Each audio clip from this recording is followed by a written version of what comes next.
어제 함께 우리가 살펴봤던 것처럼 믿음으로 살아나기 위해서는 시험을 잘 이겨내는 것이 중요합니다. 그래서 야고보 사도는 가장 먼저 성도가 당하는 여러 가지 시험에 대해서 말하고 있습니다. 그런데 계속해서 말씀을 보게 되면 야고보는 이것을 두 가지로 구분해서 말하고 있다라는 것을 알게 됩니다. 첫째는 믿음의 시련입니다. 어제 함께 나눴던 2절 말씀을 보면 이는 너희의 믿음의 시련이 인내를 만들어낸 줄 너희가 알미라 이렇게 말했습니다. 여기서 말하는 시련은 영어로 trial입니다. 우리의 믿음을 더욱 단단하게 만들어주는 것입니다. 그래서 이 시련을 끝까지 인내하면 우리로 하여금 온전하고 구비하여 조금도 부족함이 없게 합니다. 이러한 시험은 우리의 믿음을 확인하고 그 믿음이 자라나도록 하기 위해서 하나님께서 우리에게 허락하신 것입니다. 창세기 22장에서 하나님께서 아브라함을 시험하려고 라고 말했을 때의 시험이 바로 이런 믿음의 시련, 그 시험을 말하는 것입니다. 하나님께서 아브라함의 믿음을 확인하시고 그의 믿음을 더욱 성숙하게 하기 위해서 그를 시험하셨습니다. 반면에 사단이 우리를 넘어뜨리기 위해서 시험하는 경우가 있습니다. 오늘 우리가 읽은 본문 말씀에 나오는 그 시험이 바로 그런 시험을 말하는 것입니다. 한글 성경에는 이것도 시험이라고 되어 있지만 이것은 유혹이라고 하는 것이 더 정확한 번역입니다. 그래서 오늘 본문 말씀을 영어 성경으로 보게 되면 이 두 가지가 정확하게 구분이 되어 있습니다. 12절에 시험을 찾는 자는 복이 있나니 라고 했을 때에는 주님께서 사랑하는 자에게 생명의 면류관을 주시기 위한 시험이기 때문에 trial, 시련이라는 단어를 사용했습니다. 그러나 13절부터 사람이 시험을 받을 때에 라고 할 때에는 하나님께서 하시는 것이 아니라 사단이 우리로 하여금 죄에 빠지게 하기 위해서 하는 것이기 때문에 영어 성경에는 temptation, 유혹이라는 단어로 되어 있습니다. 그 다음에 14절에 나오는 시험도 자신의 욕심에 끌려 시험받는 것이기 때문에 하나님이 주시는 시련이 아니라 사단이 주는 시험, 유혹, temptation이라고 되어 있습니다. 그래서 우리가 오늘 말씀을 읽을 때 그렇게 구분지어 읽어보면 말씀이 잘 이해가 되십니다. 하나님은 우리에게 시련을 주시고 우리를 유혹하지 않으십니다. 근데 사단이 우리에게 주는 것은 믿음의 시련이 아니라 항상 우리를 유혹하는 템테이션이다. 하나님이 우리의 믿음을 연단하기 위해서 주시는 이 믿음의 시련은 인내함으로 잘 감당해야 합니다. 그러면 하나님께서 우리를 정금과 같이 되게 하셔서 귀하게 사용하십니다. 반면에 사단이 주는 이 죄의 유혹은 영적으로 분별하여 잘 물리쳐야 합니다. 여러분, 어떻게 하면 그렇게 할 수 있을까요? 먼저 우리는 죄의 결과가 무엇인지를 기억해야 합니다. 유혹이 찾아왔을 때 만약 그 유혹에 넘어가게 되면 앞으로 어떤 일이 일어날 것인지를 생각하게 되면 우리가 그 유혹을 물리칠 수가 있습니다. 그래서 14절 15절을 보면 야고보는 죄의 유혹이 가져오는 결과에 대해서 다음과 같이 말합니다. 우리 함께 읽어보도록 하겠습니다. 오직 각 사람이 시험을 받는 것은 자기 욕심에 끌려 미혹됨이니 욕심이 잉태한즉 죄를 낳고 죄가 장성한즉 사망을 낳느니라. 아멘. 우리가 잘 아는 것처럼 사단은 세 가지를 가지고 우리를 유혹합니다. 육신의 정욕, 안목의 정욕, 이생의 자랑입니다. 사단이 예수님을 3번 시험했을 때에도 이 세 가지를 가지고 시험했습니다. 이 세 가지의 공통점이 있는데 그것은 모두 다 세상적인 욕심으로부터 시작된다라는 것입니다. 이 말씀의 의미를 좀 더 잘 이해하기 위해서는 오늘 야고보가 사용한 욕심이라는 헬라어 단어를 좀 더 생각해 볼 필요가 있습니다. 모든 헬라어 단어에는 성이 있습니다. 남성과 여성으로 구분이 됩니다. 그런데 욕심이라는 헬라어 단어의 성은 중성입니다. 성이 없다라는 겁니다. 이것이 무엇을 의미할까요? 욕심이라는 것이 무조건 나쁜 것이 아니라는 뜻입니다. 욕심은 사람에게 필요한 건전한 욕구가 될 수 있고 또는 사람을 타락하게 하는 욕정이 될 수도 있습니다. 그 기준이 뭘까요? 절제하는 것입니다. 절제가 되느냐 되지 않느냐에 따라서 달라지게 됩니다. 예를 들어서 먹고 싶은 욕구는 죄가 아닙니다. 그러나 탐식은 죄입니다. 잠을 자고 싶은 것은 죄가 아닙니다. 그러나 게으름은 죄입니다. 남자가 여자를 사랑하는 것은 죄가 아닙니다. 그러나 한 사람으로 만족하지 못한다면 그것은 죄가 됩니다. 욕심도 하나님이 주신 감정들 중에 하나입니다. 욕심을 잘 사용하면 인생의 목적을 이루는데 큰 도움이 됩니다. 아이들을 잘 키워보면, 이렇게 우리 아이들을 키워보게 되면 욕심이 있는 아이가 뭘 해도 남들보다 열심히 하고 잘 해내는 것을 보게 됩니다. 근데 문제는 이 욕심이 절대되지 않거나 통제되지 않는다라는 겁니다. 컨트롤되지 않을 때가 문제가 되는 겁니다. 야고보는 이것을 자기 욕심에 끌려 미혹됨이니라고 표현합니다. 내가 욕심을 통제할 수 있어야 하는데 오히려 내가 욕심에 끌려가는 상황이 되는 겁니다. 그러면 그것은 유혹에 빠진 것입니다. 그리고 결국은 죄를 짓게 만듭니다. 그래서 영어 성경을 보게 되면 이 욕심에 끌려라는 말이 drag away라고 되어 있습니다. drag 하는 겁니다. 이거는 낚시꾼이 물고기를 잡으려고 미끼를 건 바늘을 물속에 던져놓고 조금씩 이렇게 끌어당기는 것을 말합니다. 이처럼 사단은 욕심이라는 미끼를 가지고 우리를 낚아 올리기 위해서 조금씩 우리를 유혹합니다. 욕심에 끌려나 미혹된다라는 말이 가지고 있는 뜻이 바로 이런 것입니다. 우리가 보통 물고기를 잡으려면 물고기가 좋아하는 미끼를 사용해야 합니다. 그래서 사단은 절대로 아무것도 아닌 것을 가지고, 아무것도 없는 것을 가지고 우리를 유혹하지 않습니다. 보기에 그럴듯한 것, 우리가 좋아하는 것, 우리의 눈과 마음을 빼앗을 수 있는 것을 가지고 우리를 교묘하게 유혹합니다. 에덴 동산에서 뱀이 아담과 하와를 유혹할 때도 그랬습니다. 하와가 선악을 알게 하는 나무의 열매를 보았을 때 그 열매가 먹음직하고 보암직하며 지혜롭게 할 만큼 탐스럽게 보였습니다. 또한 창세기 13장에서 아브라함과 롯이 땅을 나눌 때도 그랬습니다. 롯은 보기에 아름답고 비옥한 땅이었던 소돔과 고모라를 선택했습니다. 그렇기 때문에 우리는 눈에 보이는 것만을 보고 살아가서는 안 됩니다. 눈에 보이는 대로 모든 것을 생각해서는 안 됩니다. 영적인 눈으로 보이지 않는 것을 볼 수 있어야만 합니다. 편안하고 좋은 넓은 문과 넓은 길이 아니라 좁은 문과 좁은 길이라고 해도 하나님께서 원하시는 것이라면 그것을 선택할 수 있어야만 합니다. 지금까지 모든 믿음의 선진들이 그런 삶을 살았습니다. 히브리서 11장 25절 말씀을 함께 읽어보도록 하겠습니다. 도리어 하나님의 백성과 함께 고난받기를 잠시 죄악의 낙을 누리는 것보다 더 좋아하고. 아멘.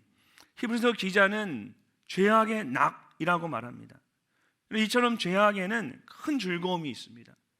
나쁜 일일수록 얼마나 재미가 있는지 모릅니다. 제가 어렸을 때 집에서 그 성냥하고 잿더리, 그 잿더리 위에다가 성령을 이렇게 수북이 쌓아놓고 그 위에 10원짜리 동전을 올려놓고 어렸을 때, 정말 어렸을 때, 우리 아이들 따라하면 안 되는데, 그리고 이렇게 불을 붙였어요. 방에서 문 다 닫아놓고. 제 마음에 어떤 생각이 그때 갑자기 저도 모르게 왜 그런 생각이 들냐면 이 10원짜리를 녹여보자. 엉뚱한 생각이 든 거예요. 그래서 방문 다 닫아놓고 집에서 그 잿더리 위에 10원짜리 올려놓고 그 성냥 쫙 이렇게 네모나게 쌓아놓고 불을 확 붙이고 10원을 녹여보려고 했다가 방 안에 연기가 쫙한 거예요. 나중에 문을 열고 들어오셔가지고 엄청나게 혼났죠. 근데 왜 제가 그때 그런 생각을 했는지 모르겠어요. 근데 얼마나 그게 재밌는지 몰라요. 성냥을 계속 넣어서 때우는 그 집에서 그러다가 초가상간 다 태워버릴 뻔했는데 지금도 그때 기억이 납니다. 정말 이상하게 기도 1시간 하자고 하면 너무 힘든데 드라마를 그냥 계속 밤새도록 보는 건 피곤하지 않아요. 미국에서 유학생활 할 때 여름방학 때 보면 이 학생들이 집집마다 같이 한인 마켓에 가서 드라마를 이렇게 전체를 비디오 테이프를 빌려가지고 가져와서 그 드라마를 이렇게 보는 거예요. 돌려가면서. 같이 보는데 저희 집에도 이제 그때 대장금이 왔어요. 그래서 밤새 이렇게 저녁에 틀고 이렇게 보는데 다 이렇게 밤새도록 보다가 눈을 떠보니까 해가 떠오르더라고요. 밤새 대장금을 봤던 거예요. 그런 분들이 주일날 대표기도 나가서 그러져요. 하나님, 성은이 만극합니다.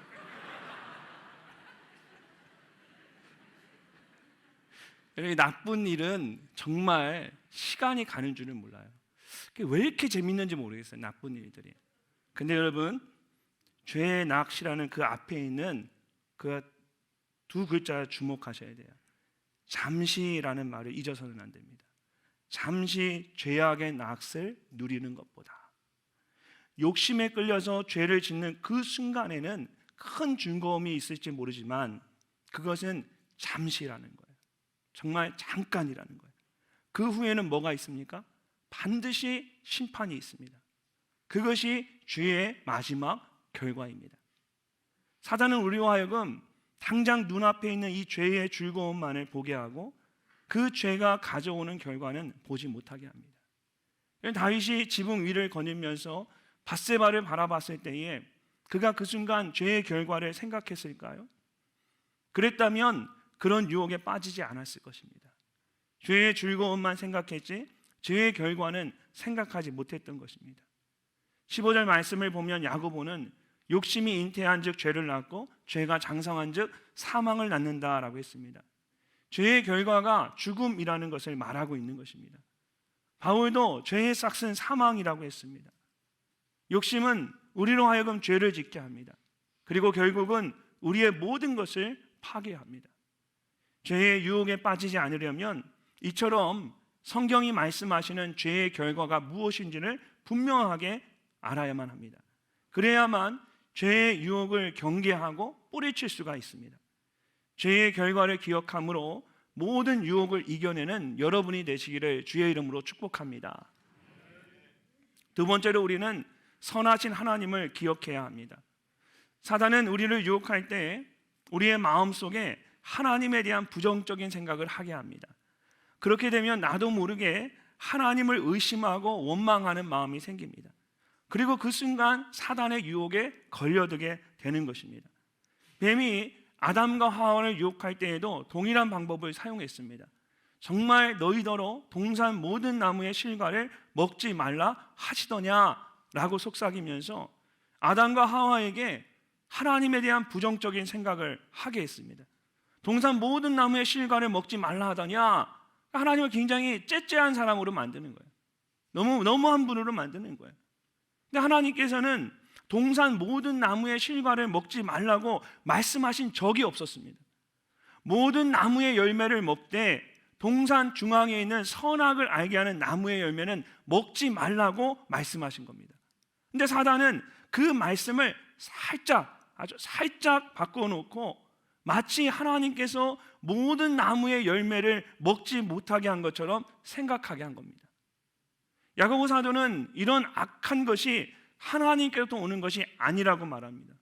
오히려 하나님은 좋은 것과 온전한 것을 주신다는 사실을 강조하고 있습니다. 만약 아담과 하와가 이 사실을 분명하게 알았다면 사단의 말을 오히려 이상하게 생각하고 경계했을 겁니다. 17절 말씀을 함께 읽어보겠습니다. 온갖 좋은 은사와 온전한 선물이 다 위로부터 빛들의 아버지께로부터 내려오나니 그는 변함도 없으시고 회전하는 그림자도 없으시니라. 아멘. 우리 하나님이 이런 분이라는 거죠. 온갖 좋은 은사와 온전한 선물이라는 말은 영어로 every good and perfect gift라는 뜻입니다. 훌륭하고 완벽한 모든 것을 하나님께서 주신다라는 뜻입니다. 아무리 좋은 선물이라고 해도 나에게 좋은 것이 있고 아닌 것이 있습니다. 독이 되는 것이 있어요. 근데 하나님은 나보다 나를 더 잘 아시는 분이기 때문에 정말 나에게 꼭 필요한 것, 가장 좋은 것을 주시는 분입니다. 근데 사단은 자꾸 우리로 하여금 하나님에 대해서 나쁜 생각을 갖게 합니다. 하나님을 불평하거나 원망하게 하려고 합니다. 그러므로 유혹이 찾아올 때에 여러분 우리가 기억해야 할 것은 하나님이 나에게 정말 가장 좋은 것을 주시는 분이다 라는 사실입니다. 온갖 좋은 은사와 온전한 선물이 하늘의 아버지께로부터 온다는 사실을 믿는 사람은 시련 가운데서 불평하거나 원망하거나 낙심하지 않습니다. 사단의 유혹에도 쉽게 넘어가지 않습니다. 하나님께서 결국에는 가장 좋은 것을 주실 것을 믿기 때문입니다. 욥이 바로 그런 사람이었죠. 욥기 1장 26절을 보면 욥이 시련 가운데 이렇게 고백합니다. 우리 함께 한번 읽어보겠습니다. 주시는 이도 여호와시요 거두시는 이도 여호와시오니 여호와의 이름이 찬송을 받으실지니이다. 아멘. 여러분, 이렇게 고백할 수 있었던 것은 욥에게 하나님의 선하심에 대한 믿음이 있었기 때문입니다. 그리고 욥은 그 믿음을 가지고 끝까지 사단의 유혹을 이길 수 있었습니다. 바울도 마찬가지입니다. 그가 복음을 위해서 얼마나 많은 시련을 겪어야 했습니까? 길을 잃고 굶주리고 강도를 만나고 매를 맞고 죽을 고비를 몇 번을 넘겨야만 했습니다. 이러한 어려움에도 불구하고 그는 끝까지 이겨냈습니다. 그런데 그에게 더 큰 어려움이 있었죠. 육신의 질병을 가지고 살았습니다. 그것이 얼마나 고통스러웠으면 육체의 가시와 같다라고 했습니다. 바울이 너무 괴로워서 하나님께 그것을 고쳐달라고 3번을 간구했습니다. 그랬을 때 하나님이 그에게 주셨던 것은 내 은혜가 내게 족하다라는 말씀이었습니다. 여러분, 한번 생각해 보십시오. 너무 힘들어서 하나님 앞에 간절히 기도했는데 하나님께서 최종적으로 하시는 말씀이 내 은혜가 내게 족하다라고 말씀하신다면 여러분은 어떤 마음이 드시겠습니까? 보통 사람이라면 시험에 빠지게 될 겁니다. 근데 바울은 그런 상황 속에서도 진심으로 기뻐하며 자신의 약함을 자랑했습니다. 고린도후서 12장 9절과 10절 말씀 우리 함께 한번 읽어보겠습니다. 그러므로 도리어 크게 기뻐함으로 나의 여러 약한 것들에 대하여 자랑하리니 이는 그리스도의 능력이 내게 머물게 하려 함이라. 그러므로 내가 그리스도를 위하여 약한 것들과 능욕과 궁핍과 박해와 곤고를 기뻐하노니 이는 내가 약한 그때에 강함이라. 아멘. 어쩌면 세상에서 가장 위험한 것은, 가장 무서운 것은 작은 의심일 것입니다. 작은 의심이 결국은 모든 것을 무너뜨리게 합니다. 바울이 많은 시련 가운데서도 유혹에 넘어가지 않고 끝까지 믿음을 지킬 수 있었던 것은 선하신 하나님에 대한 절대적인 신뢰가 있었기 때문입니다. 야고보도 오늘 본문 말씀에서 동일한 것을 말하고 있습니다. 온갖 좋은 은사와 온전한 선물이 위로부터 빛들의 아버지께로부터 내려온다라는 것입니다. 하나님은 변함이 없으시고 회전하는 그림자도 없으신 분이라고 합니다. 우리가 죄의 유혹에 빠지지 않으려면 하나님에 대한 이러한 분명한 믿음이 있어야만 합니다. 미국 켄터키주의 시골 통나무집에서 태어나 교사의 꿈을 키운 사람이 있었습니다. 그는 가정 환경이 너무나 어렵고 힘들어서 제대로 학교 공부를 받을 수가 없었습니다. 그렇지만 독학으로 공부해서 마침내 교사가 되었습니다. 그러나 어려서부터 허약했던 그는 건강상의 문제로 얼마 가지 못해서 이 교사직을 그만두어야 했습니다. 그러던 그가 27살이 되던 해에 부흥회에 참석해서 은혜를 받고 복음을 전하는 목사의 꿈을 꾸게 되었습니다. 그리고 드디어 36살에 그는 감리교회의 목사가 되었습니다. 그러나 건강 문제가 다시 한번 발목을 잡아서 1년 만에 사역을 내려놓아야 했습니다. 그는 할 수 없이 생계를 위해서 정기적으로 일하지 않아도 되는 보험 설계사라는 직업을 갖게 되었습니다. 교사를 하다가 그만두고 또 목사를 하다가 그만두고 이런 일들로 인해서 주변에 있는 가족들과 이웃들로부터 따가운 시선과 이런저런 이야기들을 들어야만 했습니다. 그러나 그는 하나님에 대한 믿음을 잃지 않았습니다. 그러던 어느 날 집에서 성경 말씀을 묵상하다가 큰 은혜를 경험하게 됩니다.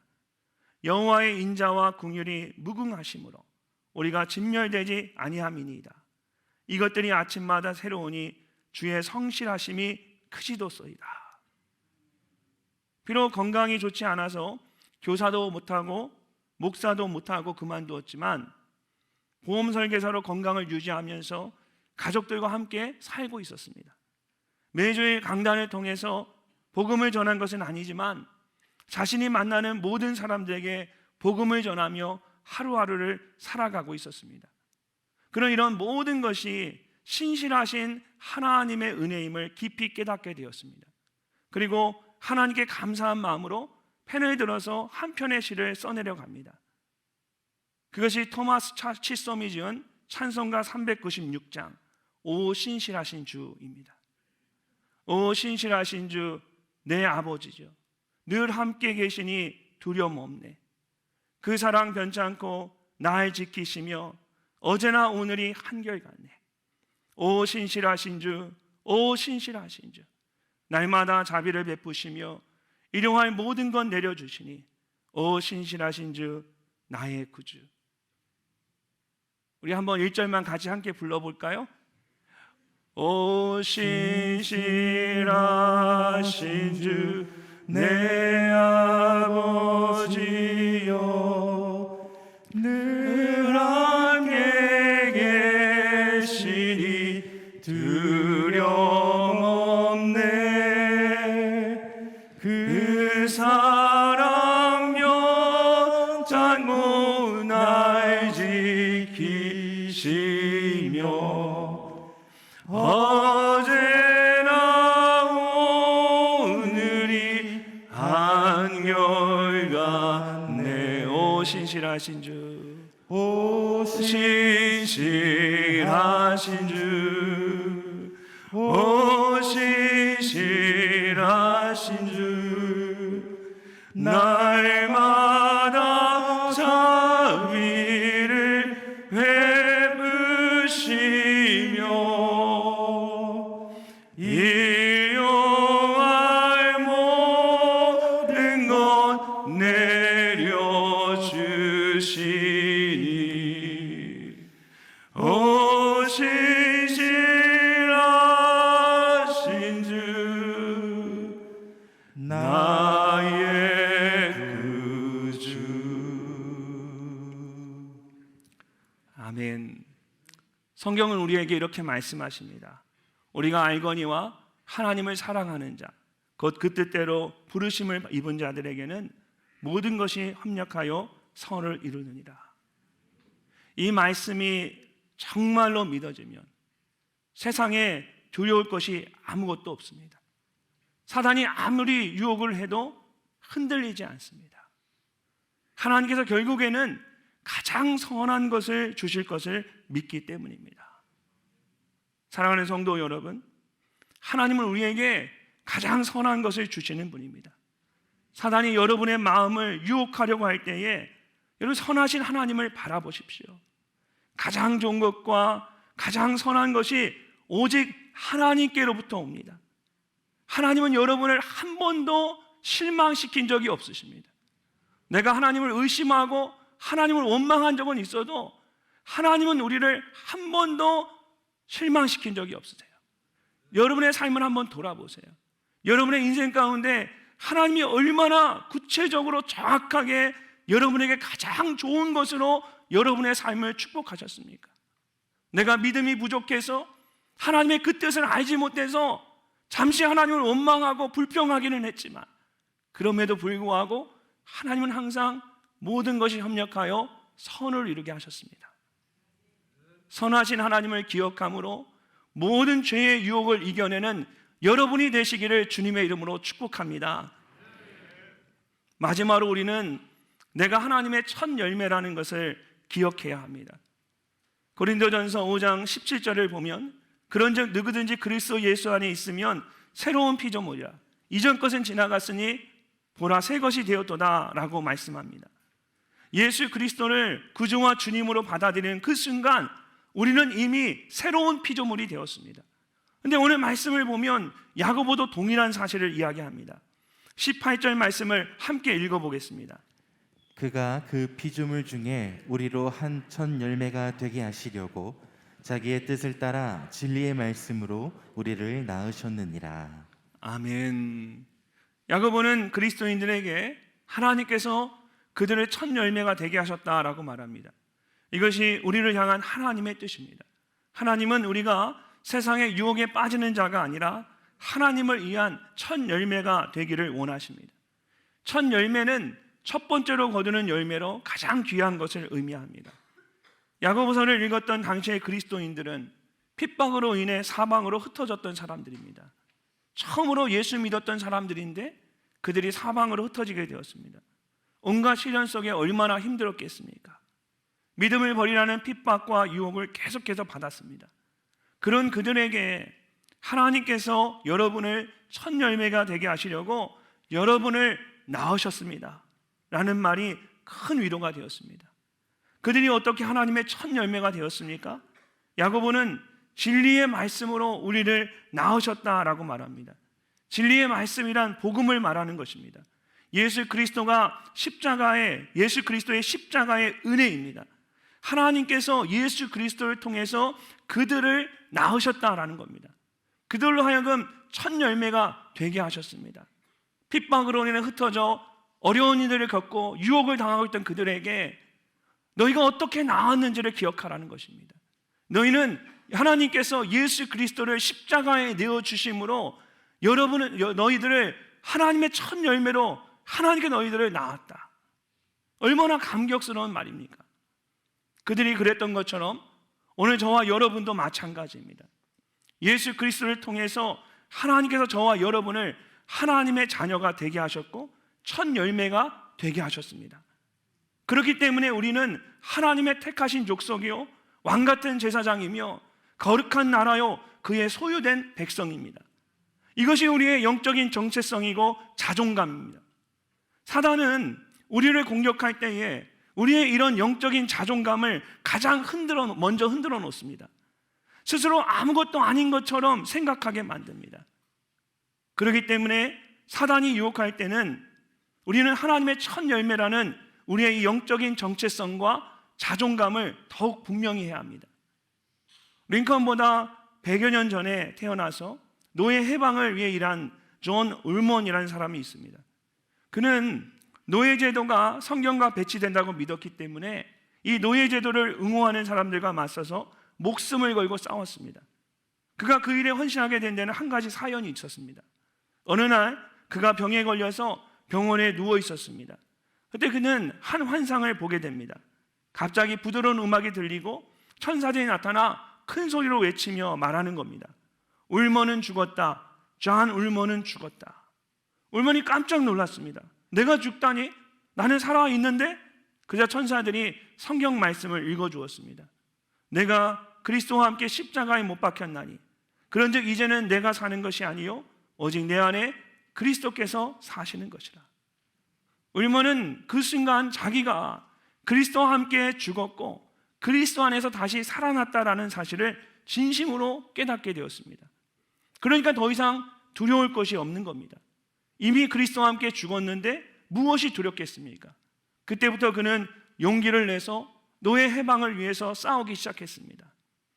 하나님을 믿는 저와 여러분은 이미 십자가에 죽었고 우리의 주인은 오직 예수 그리스도 한 분뿐입니다. 이 땅에서 살아가고 있지만 우리는 하늘에 속한 거룩한 하나님의 백성들입니다. 이렇게 그리스도 안에서 내가 누구인지를 분명하게 아는 사람은 세상의 유혹에 흔들리지 않습니다. 오히려 예수님이 나의 능력이고 소망이고 생명임을 선포하며 살아가게 됩니다. 이것이 진정한 그리스도인의 삶입니다. 사랑하는 여러분, 하나님께서 십자가의 복음으로 여러분을 낳으셨습니다. 여러분 한 분 한 분이 하나님의 첫 열매입니다. 세상의 모든 유혹을 이기기 위해서는 그리스도 안에서 내가 누구인지를 분명히 알아야만 합니다. 이런 영적인 정체성을 가지고 모든 죄의 유혹을 넉넉히 이기는 여러분이 되시기를 주의 이름으로 축복합니다. 야고보는 죄의 유혹에 대해 말하면서 죄의 결과를 말하고 가장 좋은 것이 하나님으로부터 온다고 합니다. 그리고 하나님께서 첫 열매가 되도록 우리 모두를 진리의 말씀으로 낳으셨다라고 합니다. 결국 무슨 말입니까? 죄의 유혹을 이기는 열쇠가 모두 하나님께 있다라는 것입니다. 하나님은 우리의 믿음을 확인하고 연단하기 위해서 믿음의 시련을 주십니다. 절대로 우리의 믿음을 넘어뜨리기 위해서 우리를 유혹하지 않으십니다. 죄의 유혹은 오직 사단이 주는 것입니다. 그러므로 죄의 유혹을 이기는 방법은 하나님을 붙잡는 것입니다. 어린 다윗이 거인 골리앗과 함께 싸울 때에 그에게는 물맷돌 5개밖에 없었습니다. 그러나 그는 골리앗을 향해 담대히 외쳤습니다. 너는 칼과 창과 단창으로 내게 나아오거니와 나는 만군의 여호와의 이름 곧 내가 모욕하는 이스라엘 군대의 하나님의 이름으로 내게 나아가노라. 여호와의 구원하심이 칼과 창에 있지 아니함을 이 무리에게 알게 하리라. 전쟁은 여호와께 속한 것인즉 그가 너희를 우리 손에 넘기시리라. 모든 전쟁의 승패는 하나님께 달려 있습니다. 나를 의지하고 나아간다면 절대로 이 죄의 유혹을 이길 수가 없습니다. 그러나 하나님을 의지하며 나아간다면 골리앗과 같은 대적도 능히 이길 수 있는 줄로 믿습니다. 하나님을 온전히 의지함으로 모든 죄의 유혹을 이기는 여러분 모두가 되시기를 주님의 이름으로 축복합니다.